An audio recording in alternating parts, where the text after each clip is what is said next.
RDC est une et indivisible. De la population de tout le monde, c'est qu'il faut tout arrêter pour faire face à cette situation. Et que nous ferons de cette terre richement bénie un réel havre de paix, de prospérité et de progrès social.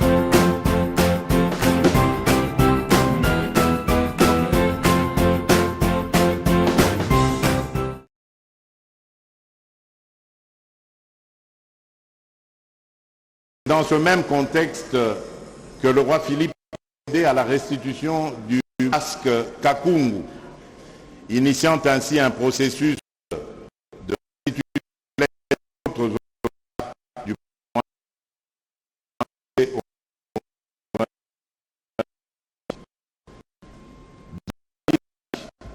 la visite officielle du souverain pontife, le pape François, initialement prévu pour cette année, reste d'actualité. Honorables députés nationaux et sénateurs, distingués compatriotes, toujours sur le plan diplomatique, je vous rappelle que c'est avec honneur et fierté que la République démocratique du Congo a eu à exercer, à travers ma personne, de février 2021 à février 2022, la présidence de l'Union africaine. Les actions marquantes de cette mandature sont notamment la mise en œuvre de l'accord sur la zone libre-échange continentale,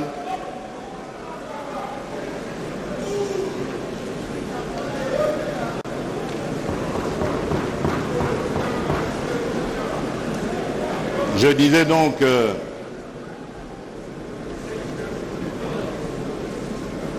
que la présidence de l'Union africaine avait été exercée de février 2021 à février 2022 et les actions marquantes de cette mandature sont notamment la mise en œuvre de l'accord sur la zone de libre-échange continentale africaine, la ZLECAf en sigle, ainsi que l'organisation à Kinshasa de la première conférence sur la masculinité positive ayant sur la déclaration de Kinshasa, à l'issue de laquelle mes pairs de l'Union africaine m'ont fait l'honneur de me désigner champion de la masculinité positive.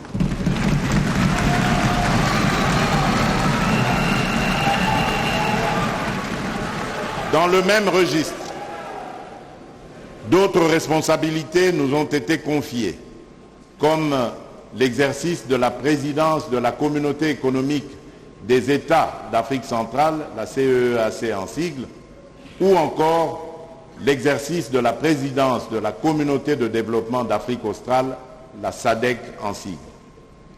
Il convient également de rappeler la conclusion et la signature au cours de cette année de plusieurs accords d'intérêt économique. À l'ordre de ceux-ci, nous pouvons citer l'adhésion de la République démocratique du Congo à la communauté d'Afrique de l'Est.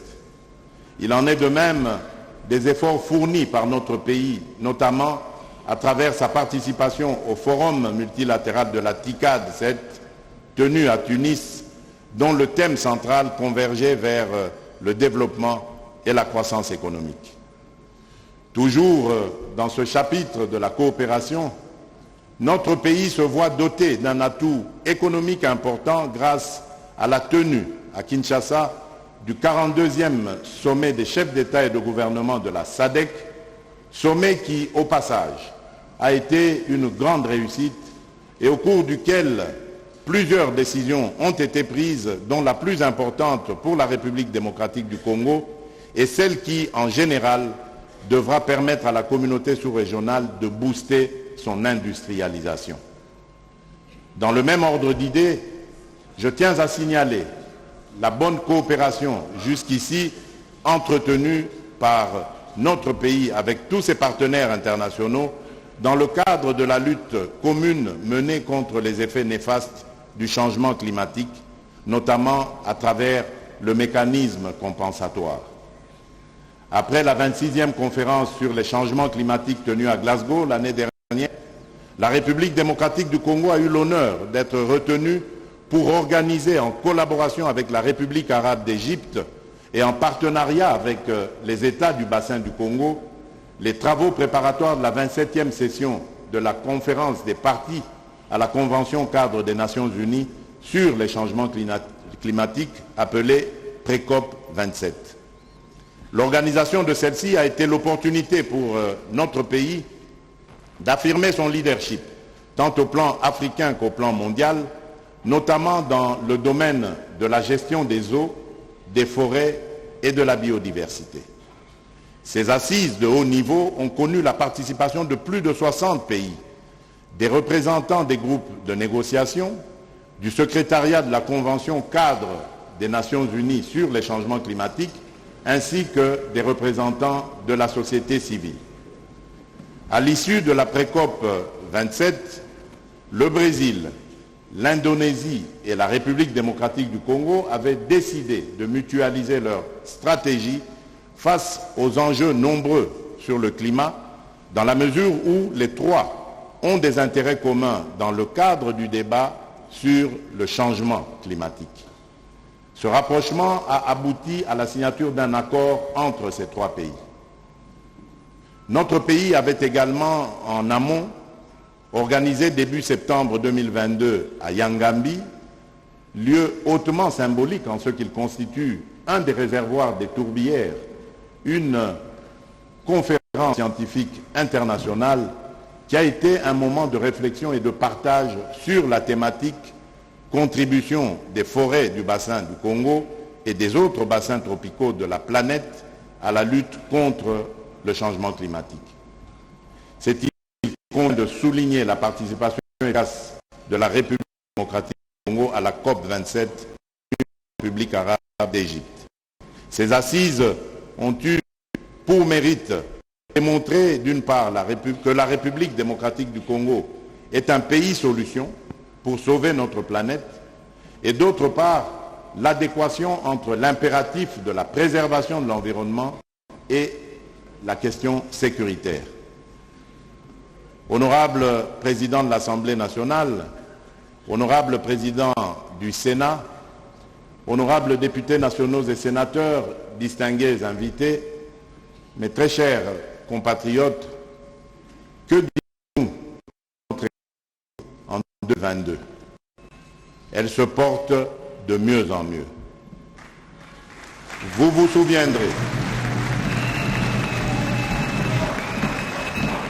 souviendrez que les indicateurs économiques affichaient déjà l'an passé une reprise de la croissance après la pandémie de Covid-19 qui avait conduit à un ralentissement de l'activité économique. Le point sur la situation économique et sociale mettait néanmoins en évidence des avancées significatives plaçant notre pays sur l'orbite de la croissance.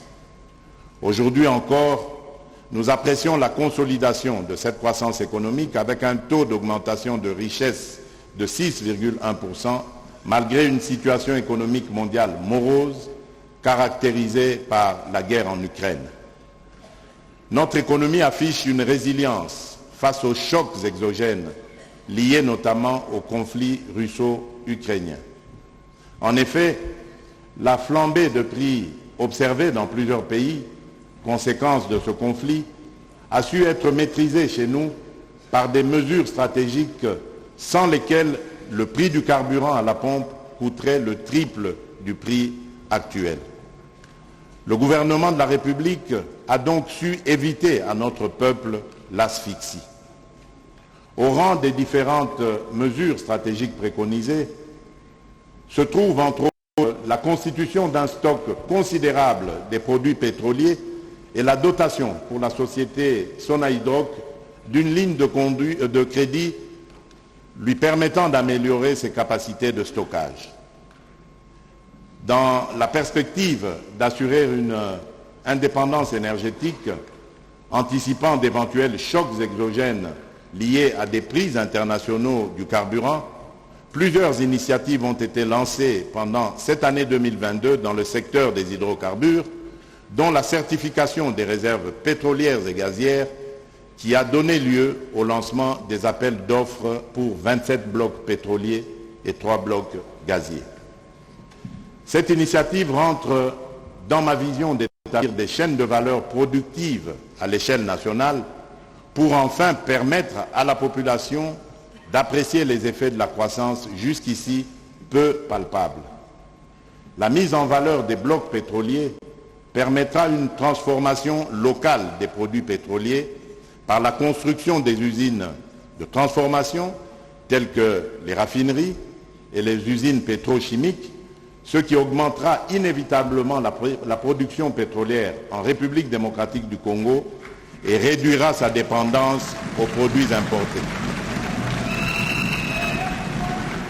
L'exploitation des blocs gaziers fera de notre pays un producteur de gaz méthane avec un potentiel de 66 milliards de monomètres cubes de gaz.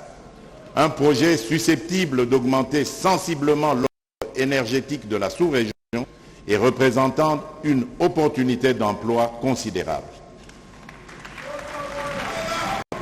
Abordant justement cette question d'énergie, il me revient de faire également le point sur l'offre d'électricité qui constitue une priorité de mon quinquennat de par sa contribution au plan d'industrialisation que nous avons lancé pour la République démocratique du Congo.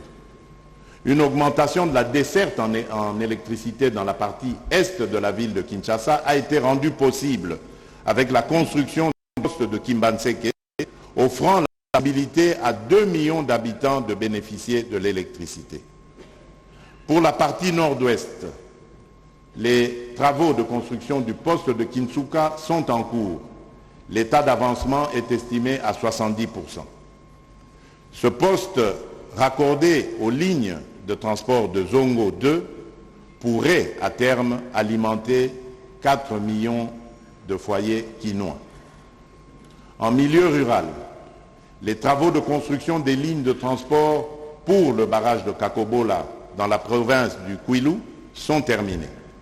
Le projet est désormais dans sa phase de distribution et permettra d'alimenter les villes de Gungu, Idiofa, Kikwit et Bandundu-Ville d'ici le mois de septembre 2023.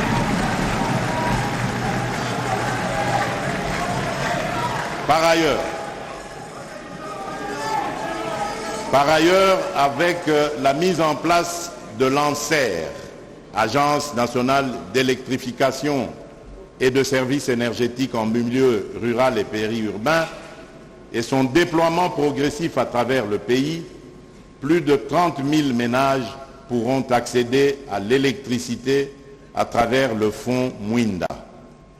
Ce fonds, dont la première dotation provient de moi-même, permet de drainer d'importants financements du secteur public que privé et d'inciter les entreprises privées à s'implanter dans les zones rurales périurbaines. Aujourd'hui, 49 territoires ont pu bénéficier de ces investissements. La perspective est d'atteindre les 145 territoires en 2023. En plus du fonds Mwinda et en prélude du déploiement de mini et microcentrales dans les 145 territoires de la République démocratique du Congo, le gouvernement, à travers l'ANSER, a expérimenté son approche de l'électrification rurale et périurbaine. À ce jour, plus de 20 projets sont répartis dans les provinces formant le Grand Bandundu, le Grand Kasaï, le Grand Équateur, ainsi que la Grande Orientale, au bénéfice de plus de 500 000 personnes. Les travaux de répartition et de réhabilitation des centrales de Nzilo et de Nseke dans la province du Lualaba sont en cours. Les travaux d'avancement à ce stade, le taux d'avancement à ce stade est estimé à 80%.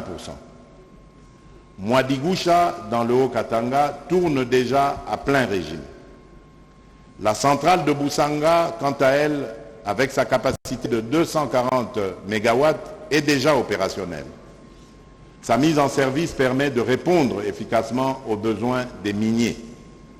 Son déploiement vers les populations environnantes ne relève plus que de formalités administratives. Ici, je voudrais également annoncer la mise en valeur prochaine du gaz torché de Perenco dans le mix énergétique au Congo central. Le même effort d'amélioration du taux de desserte en électricité a été consenti dans le secteur de l'eau.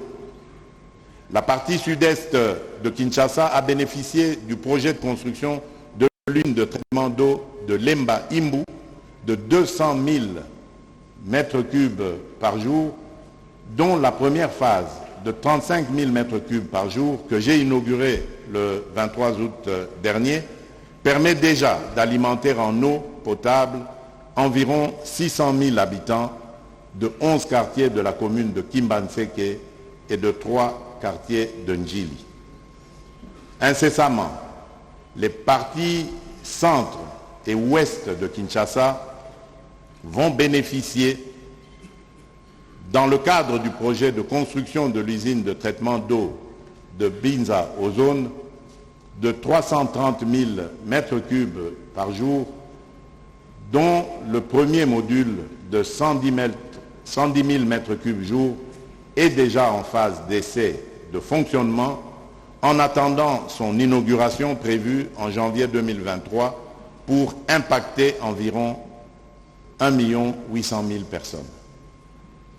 Les travaux de réhabilitation des ouvrages et équipements de captage d'eau et de l'usine de traitement d'eau de Njili pour améliorer l'approvisionnement en eau potable de près de 5 millions d'habitants de la ville de Kinshasa sont exécutés à 93%. En vue de l'augmentation du taux de desserte en eau potable dans la ville de Mbujimaï, les travaux relatifs au repompage de Bakwakapanga pour une production de 40 000 mètres cubes jour sont exécutés à 95%, tandis que ceux rattachés au captage de Lukelenge sont réalisés à 30%. Ce projet est appelé à alimenter environ 1 million d'habitants de la ville de Mbujimaï. Plusieurs autres projets sont en cours pour améliorer la desserte en eau potable à Uvira, Bunia, Buta, Isiro, Kalemi, Kananga, Ndemba, Lubutu, Ilebo, Likasi, Kikwit et Kenge.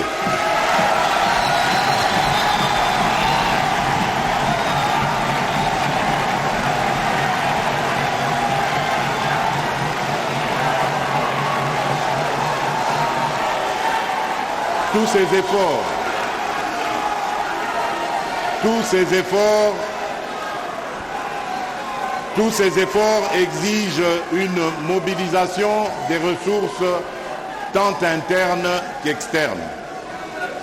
Qu'il me soit permis, du haut de cette tribune, de saluer la performance dans la mobilisation des recettes publiques.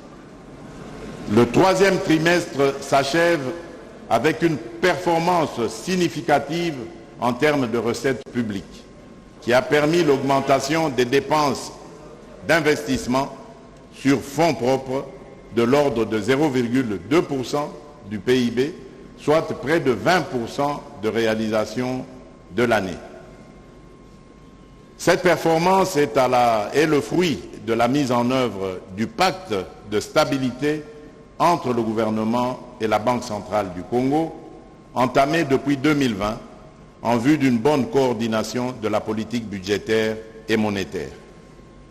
Ainsi, malgré des tensions inflationnistes observées au niveau du marché des biens et services, du fait que l'économie congolaise soit frappée par une inflation largement importée, notamment via les prix internationaux des produits alimentaires et des carburants, la parité franc-congolais-dollar américain est restée globalement stable. Le franc congolais s'est seulement déprécié de 0,6% en 2022, ce qui témoigne de la résilience de notre économie face au choc. Il serait souhaitable de maintenir et de renforcer cette dynamique. Ce pacte de stabilité entre le gouvernement et la Banque centrale du Congo a rendu possible le rapatriement de 60% des recettes minières conformément au code minier tel que révisé en 2018. Grâce aux achats de devises de la Banque centrale du Congo, lorsque les conditions le permettaient, les réserves internationales brutes de la Banque centrale ont augmenté pour atteindre 4,1 milliards de dollars à la fin du mois de septembre 2022, équivalent à 2,1 mois d'importation, un niveau que notre pays n'avait jamais atteint auparavant.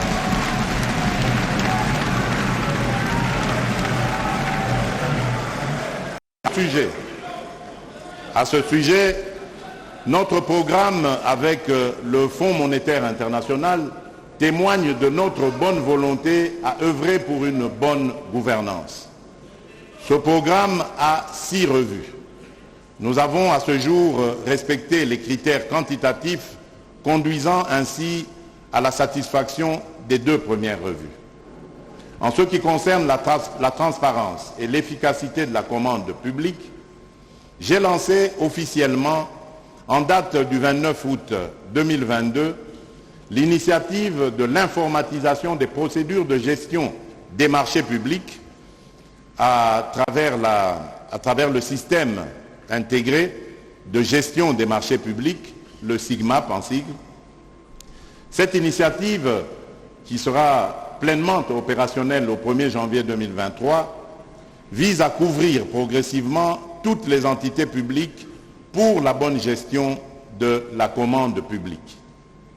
Son efficacité est déjà expérimentée au niveau de l'ARMP, la DGCMP et de certaines cellules de gestion des projets et des marchés publics.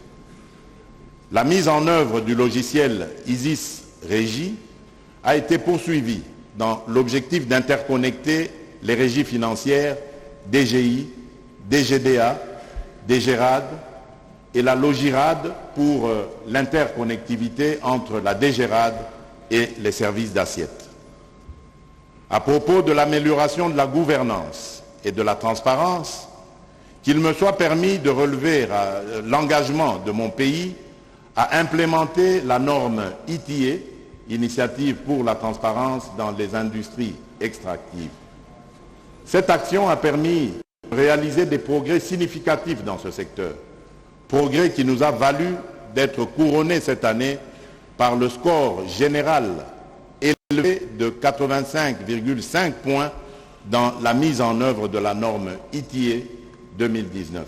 L'administration de l'ITA, bien qu'ayant noté et félicité les avancées réalisées par mon pays sur la question de la transparence et de la gouvernance, a encouragé le gouvernement et le groupe multipartite à se pencher sur la mise en place d'un ensemble de mesures correctives et de recommandations stratégiques qui seront évaluées au cours de la prochaine validation qui débutera le 1er janvier 2025.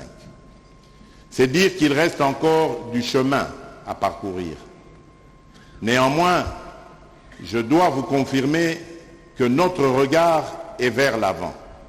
Nous avons publié les contrats négociés entre la République et les tiers, notamment l'accord avec le groupe Ventora de Dan Gettler, ce qui nous a permis de récupérer les actifs miniers et pétroliers significatifs évalués à plus de 2 milliards de dollars américains.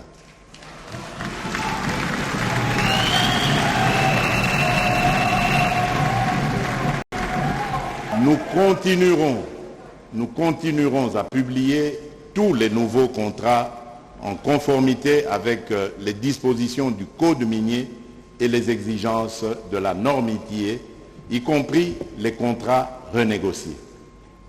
En vue de l'amélioration du climat des affaires, le gouvernement a poursuivi l'élan des réformes sectorielles visant à assainir de façon continue l'environnement économique du pays. Pour plus de performances dans ce secteur, un tableau numérique de suivi-évaluation des réformes climat des affaires a été mis en place et permet en temps réel de réaliser l'état de mise en œuvre des assignations et réformes arrêtées dans la feuille de route. Aussi, en vue de renforcer le dialogue public-privé et d'effectuer une meilleure orientation des réformes compatibles avec les préoccupations réelles des opérateurs économiques, j'ai initié un baromètre national sur le climat des affaires dont le premier rapport est attendu au premier trimestre de l'année 2023. En ce qui concerne la lutte contre la corruption et les crises économiques, je me suis engagé depuis mon investiture à renforcer en amont les mécanismes de vérification, de contrôle et de surveillance dans les secteurs enclins à la corruption, avec le concours accru de la Cour des comptes, de l'Inspection générale des finances et de la SENAREF. Une task force de lutte contre la corruption est en cours d'implémentation par l'ALC, l'IGF et la SENAREF en vue de créer une synergie dans la réalisation de cette mission commune. Des efforts doivent être fournis pour faire aboutir le processus d'adoption de la loi sur le blanchiment des capitaux et financement du terrorisme, sans oublier l'étude nationale des risques de blanchiment des capitaux et financement du terrorisme.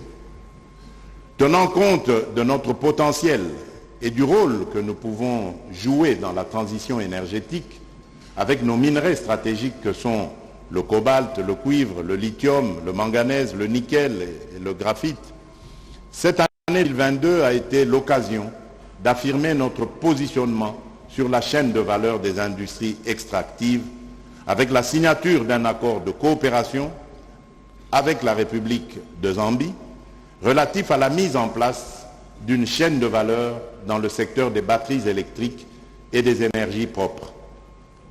Dans les prochains jours, il sera mis en place le Conseil de la batterie, une structure technique censée suivre et évaluer la matérialisation de nos engagements mutuels dans le cadre de l'exécution de ce projet ambitieux de la chaîne de valeur compétitive des batteries électriques en République démocratique du Congo. Il a été doté d'un lotissement important d'une superficie de 2000 hectares dénommée Zone économique spéciale dans le territoire de Kipushi pour abriter les entreprises à sélectionner dans le cadre du projet relatif à la construction des composantes des batteries électriques. Comme je vous l'avais promis, des réalisations à plusieurs niveaux deviennent de plus en plus visibles. C'est le cas de la construction du port en eau profonde de Banana, toutes les mesures suspensives étant levées. J'ai eu l'occasion de visiter le site le jeudi dernier et de constater l'évolution des travaux. La réhabilitation et la modernisation du tronçon Kinshasa-Matadi-Boma-Mwanda, l'élargissement de la voie urbaine de Kolwezi, la modernisation du tronçon Lubumbashi-Kasumbalesa, Lubumbashi-Likasi, Likasi-Pont-Lualaba, les travaux de prolongement de la piste de Kalemi, etc.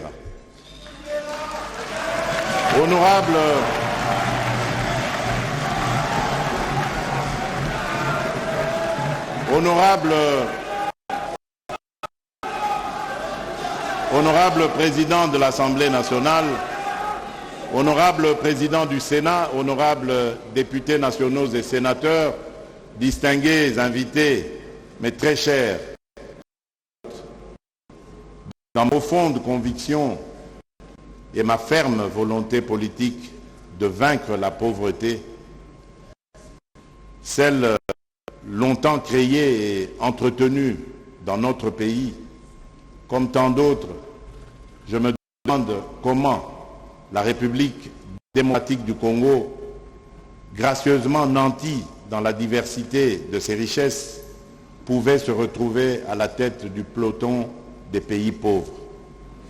C'est dans cet ordre d'idées,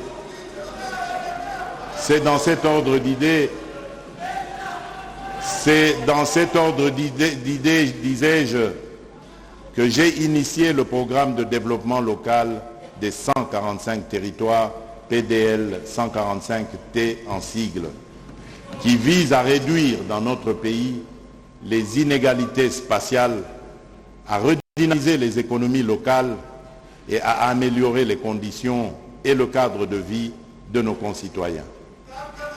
Le coût total de ce programme, réparti sur 3 exercices budgétaires, est estimé à 1,6 milliard de dollars américains à financer sur ressources propres de la République démocratique du Congo, mais aussi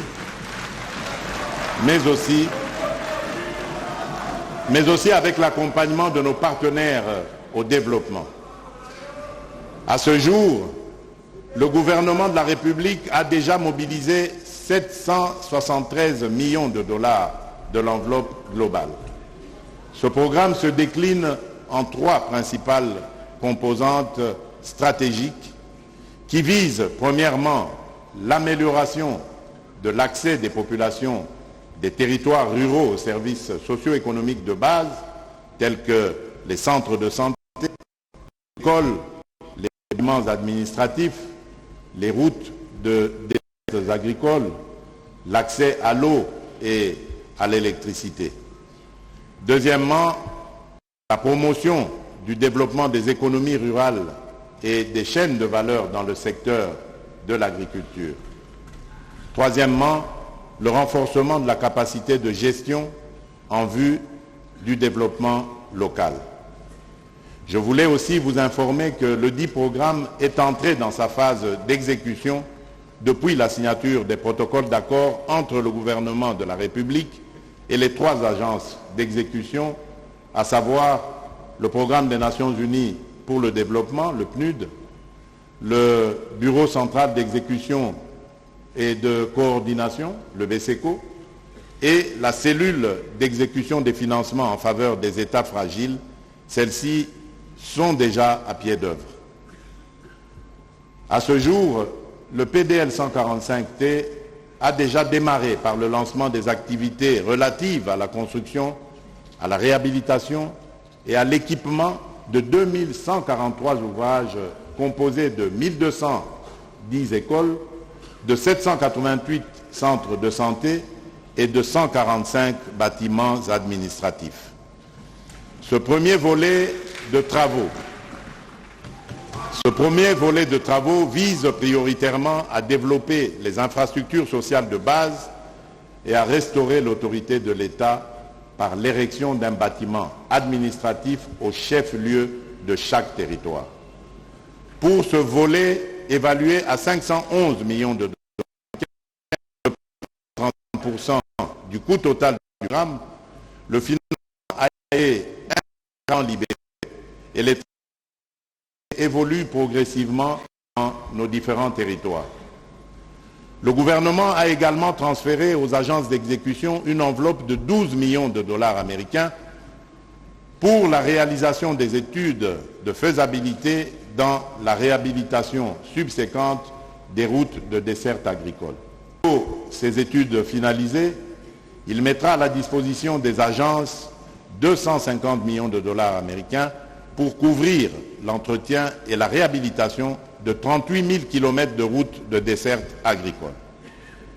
Honorables députés et sénateurs, distingués invités, mes très chers compatriotes, en ces temps de crise céréalière qui frappe le monde du fait de la guerre ukrainienne, le pain à base de produit sur le territoire national pour nous. C'est un exemple concret de la revanche du sol sur le sous-sol que j'ai toujours préconisé, et ce, dans le cadre de l'agenda de transformation agricole du Congo-Kinshasa, ATA RDC, soutenu par l'Institut international d'agriculture tropicale, l'IITA.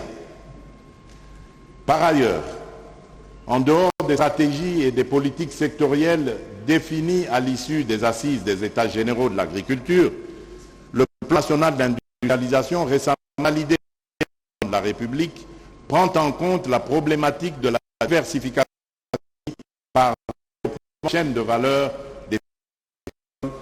travers les bassins de production. Plusieurs modèles agroéconomiques sont dès lors développés en cours.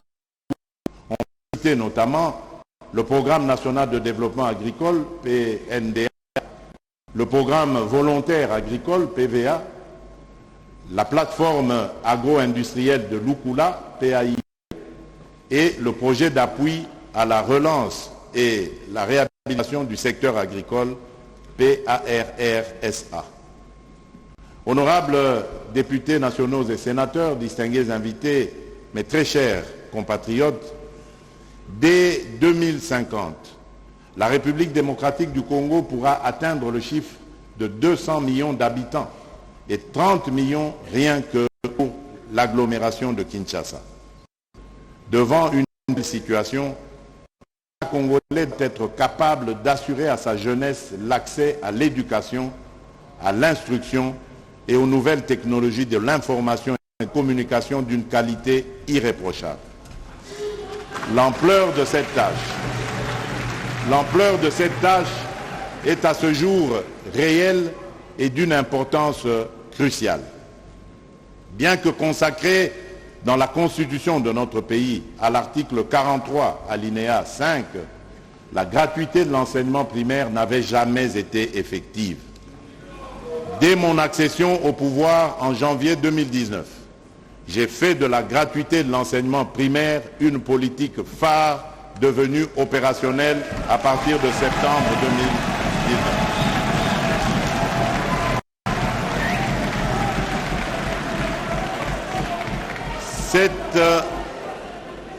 Cet investissement ambitieux dans le capital humain de mon pays coûte bien plus d'1 milliard de dollars par an.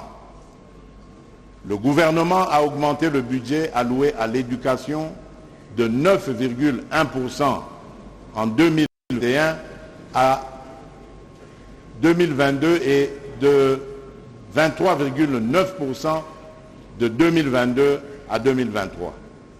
Plus concrètement, les réalisations suivantes témoignent que le leadership et les initiatives politiques audacieux qui ont un impact tangible sur le capital humain sont possibles en République démocratique du Congo. La prise en charge par l'État de 23 150 nouvelles écoles de plus sur 41 739 écoles publiques avant la gratuité, soit un accroissement de 55%. Désormais, 64 889 écoles publiques bénéficient des frais de fonctionnement. La prise en charge à ce jour par le Trésor public, avec les efforts propres du gouvernement, de 226 220 enseignants, nouvelles unités, au bien du niveau maternel, primaire que secondaire, sans oublier le personnel des bureaux gestionnaires, soit un accroissement des effectifs payés de 65%. Les effectifs des enseignants payés sont passés de 410 254 à 676 454. L'augmentation de l'enveloppe mensuelle de rémunération qui passe de 148 milliards de francs congolais à 224 milliards de francs congolais, un accroissement de 51,7%. La rémunération mensuelle d'un enseignant passe de 159 662,67 francs congolais à 367 023 francs congolais, soit une augmentation de 100%. Les effectifs des élèves sont passés de 16 809 413 en 2018 à 22 282 278 en 2022, soit une augmentation de plus de 5 millions d'enfants, ce qui prouve que la mise en œuvre de la gratuité a démarré. L'augmentation des frais de fonctionnement passant à titre illustratif de 45 000 francs congolais par mois à 2 405 000 francs congolais le mois pour les écoles dites de prestige, soit une progression de 5 344%, et de 45 000 le mois à 200 000 francs congolais pour les autres écoles, soit une évolution de 344 000 en 9.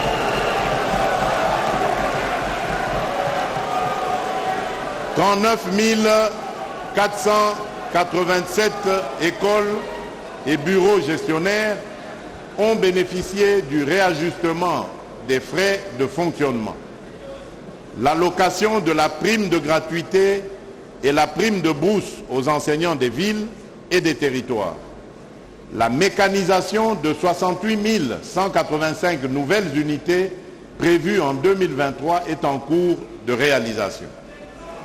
Honorable Président de l'Assemblée nationale, honorable Président du Sénat, honorables députés et sénateurs, distingués invités, mes très chers compatriotes, une gouvernance améliorée de la santé publique est un des éléments essentiels pour réaliser le rêve d'un système de santé efficace et efficient. Malgré quelques améliorations, les prestations de soins et de services de santé connaissent les problèmes récurrents, à savoir une faible couverture sanitaire, une faible qualité de soins et de services offerts, une faible résilience des structures de santé face aux urgences humanitaires, une faible utilisation des soins et services disponibles et une faible recevabilité publique des services de santé. On retiendra en outre que 124 zones de santé sur 516, soit 24%, ne disposent pas d'un hôpital général de référence. Le secteur de la santé connaît un déficit en infrastructures et équipements répondant aux normes de construction. Sur les 8504 aires de santé planifiées en République démocratique du Congo, 238, soit près de 28%, ne disposent pas d'un centre de santé, et sur 8266 centres de santé répertoriés, seuls 1006 sont construits en matériaux durables, soit 12%. C'est compte tenu de ces impératifs d'amélioration de notre système de santé que j'ai fait de la couverture santé universelle un engagement phare de mon mandat. L'opérationnalisation est effective depuis janvier 2022. Elle se caractérise par les réalisations suivantes: la création de 5 organes de facilitation de la mise en œuvre de la couverture santé universelle, le parachèvement de la modernisation et la mise en service de l'hôpital général de référence de Lubumbashi, ex-Sendwe, la modernisation de l'hôpital militaire du Kantiati, la dotation de 3089 formations sanitaires en médicaments de base et intrants de planification familiale, la nomination de plus de 1650 médecins afin de se conformer à leur statut particulier et partant régulariser leur situation administrative arriérée de plus de 2 décennies. Plusieurs autres réalisations sont en cours et seront effectives en 2023, notamment la modernisation, la reconstruction et l'extension de l'hôpital provincial général de référence de Kinshasa, l'ex-Mamaï, la construction et l'équipement de 10 nouveaux bâtiments de l'hôpital général de référence de la Mouya à Mbujimaï, la construction et l'équipement de 7 nouveaux bâtiments de l'hôpital général de référence Saint-Jean-Baptiste de Kansele à Mbujimaï.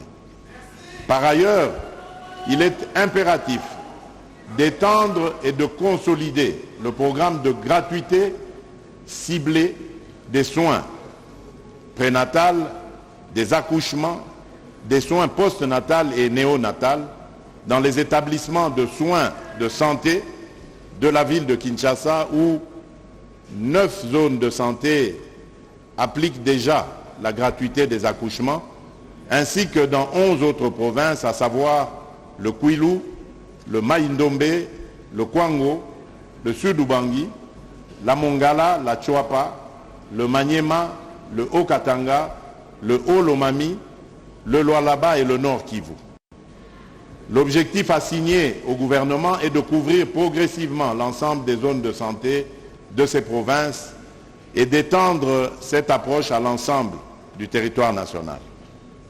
Honorables députés nationaux et sénateurs, distingués invités, mes très chers compatriotes, s'agissant de la participation de la femme au sein des instances de décision de notre pays, je peux aisément affirmer qu'elle s'est considérablement améliorée au regard des statistiques.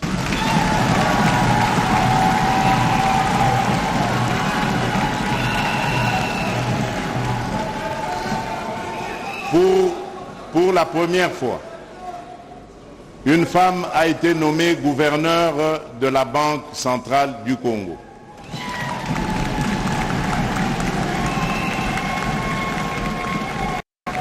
Et une autre a été promue au grade de président et à ce titre membre du bureau du Conseil supérieur de la magistrature.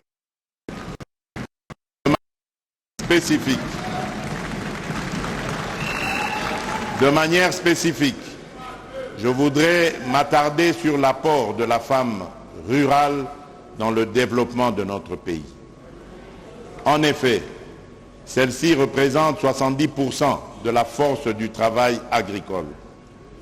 Fidèle à mon engagement de soutenir l'autonomisation de la femme à travers l'entrepreneuriat féminin,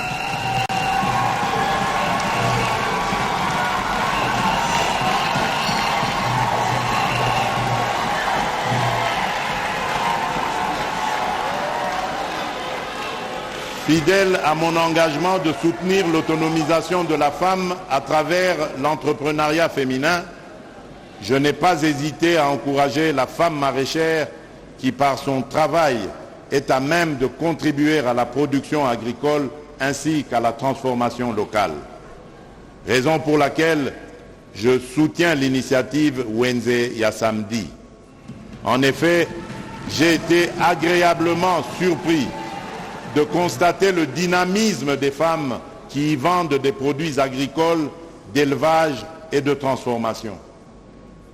À la jeunesse de mon pays, qui porte haut l'étendard de notre chère nation, pour d'aucuns au prix du sacrifice suprême, je réitère mon engagement, exprimé lors de mon adresse à la jeunesse du 30 novembre dernier, de toujours associer à la gouvernance de notre pays et à la responsabiliser dans son processus de développement.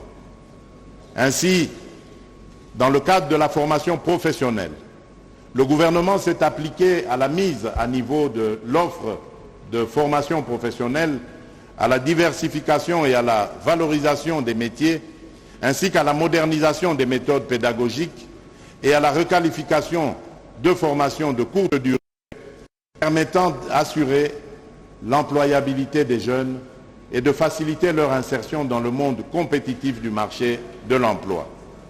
C'est ici l'occasion de saluer la mise en place d'un cadre légal dédié à la promotion de l'entrepreneuriat, des start-up et de l'artisanat à travers les ordonnances lois irrelatives que j'ai promulguées en septembre de cette année. Au regard de la culture, je formule d'abord une pensée pieuse pour la mémoire de celles et de ceux qui nous ont quittés après nous avoir égayés de leur talent artistique, donnant le meilleur d'eux-mêmes. Ensuite, je salue une fois de plus l'inscription de la rumba congolaise sur la liste représentative du patrimoine immatériel de l'humanité. J'encourage le gouvernement à poursuivre sans relâche les travaux d'achèvement des infrastructures qui vont abriter les activités culturelles, à savoir le centre artistique et culturel de l'Afrique centrale. Honorables députés nationaux et sénateurs, mes chers compatriotes, j'ai parlé de tout et de tout le monde, sauf de vous, honorables députés et sénateurs.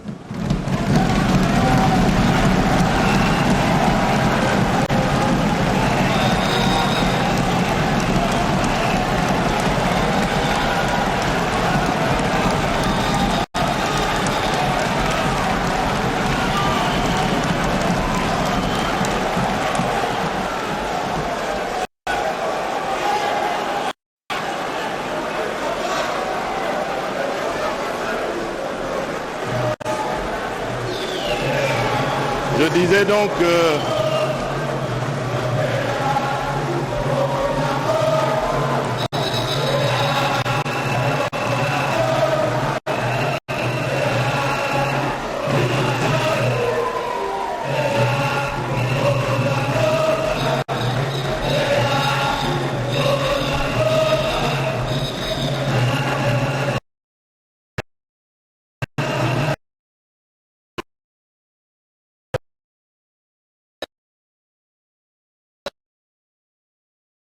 parler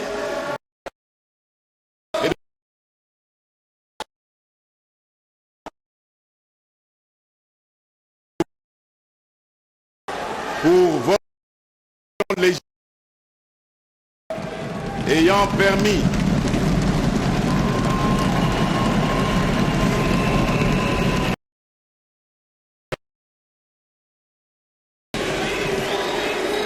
je vous félicite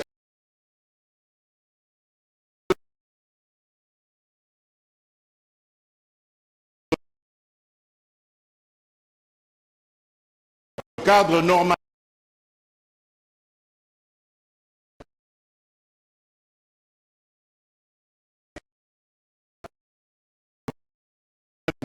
la programmation militaire, la protection et promotion des droits des peuples autochtones, la protection des personnes vivant avec handicap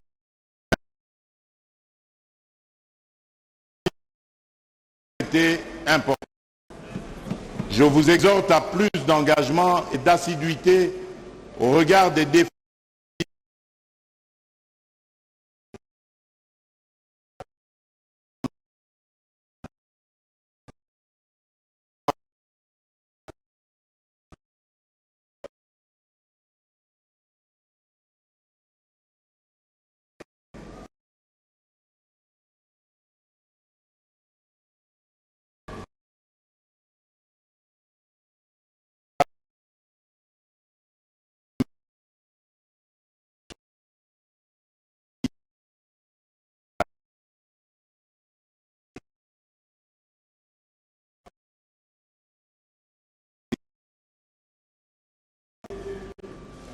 Le gouvernement public a, malgré les contraintes, su maintenir le cap de la croissance, avec de nombreuses réalisations, à l'instar de la poursuite de la mise en œuvre du programme de développement local des 145 territoires, qui a pour vocation de réduire les inégalités sociales et spatiales qui transcendent notre nation. Après avoir consacré de l'énergie à remettre les pendules à l'heure, nous pourrons alors espérer rendre palpable l'idéal de la justice sociale en partageant avec tous les enfants de notre beau pays les fruits de tant de labeur. L'année 2023 qui s'annonce est en elle-même porteuse de bien de choses qui se révéleront certainement très édifiantes pour notre pays. Il sera surtout question de colmater plusieurs brèches et d'incruster le cœur de tous à travers nos 26 provinces ce sens élevé du patriotisme et de l'amour de la nation pour consolider efficacement la grande œuvre de sa reconstruction. Je reste convaincu qu'en ce moment où certains paradigmes sont en train de changer fondamentalement dans la perception du monde, il sied de réunir toutes les intelligences de notre nation dans une cohésion réelle en vue d'une riposte appropriée à ce défi sécuritaire et enfin jeter les jalons d'un Congo émergent. Je ne pourrai terminer mon propos sans vous exhorter à concourir à l'éclosion d'un citoyen nouveau vertueux et mus par l'excellence pour bâtir un Congo nouveau, digne et prospère. Que Dieu bénisse la République démocratique du Congo. Je vous remercie.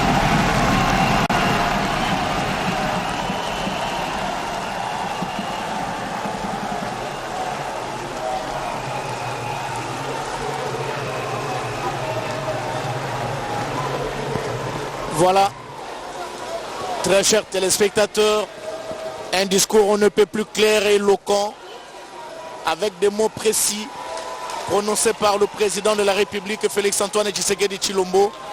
Aucun secteur de la vie nationale n'a été épargné dans ce discours. Les efforts fournis, les difficultés rencontrées, et le chef de l'État est allé même au-delà.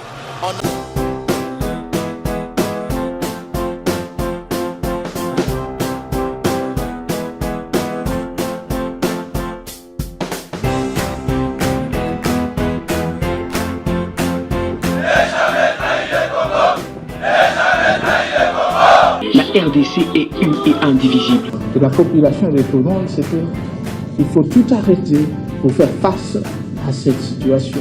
Et que nous ferons de cette terre richement bénie un réel havre de paix, de prospérité et de progrès social.